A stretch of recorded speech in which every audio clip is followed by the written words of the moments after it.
orang tuh kalau lagi marah bu dikuasain setan. Ya, makanya Nabi Muhammad bilang, innal ghadab minasyaiton, syaiton minan nar, ulid fin nar lil ma' fa idza ghadiba ahadukum falyatawadda.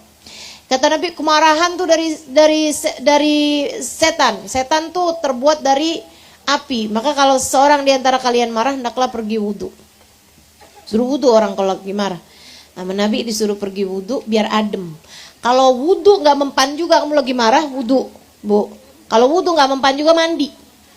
Kalau mandi ibu berasa nggak mempan juga, berendam aja dulu bu. Masuk bak berendam aja gitu.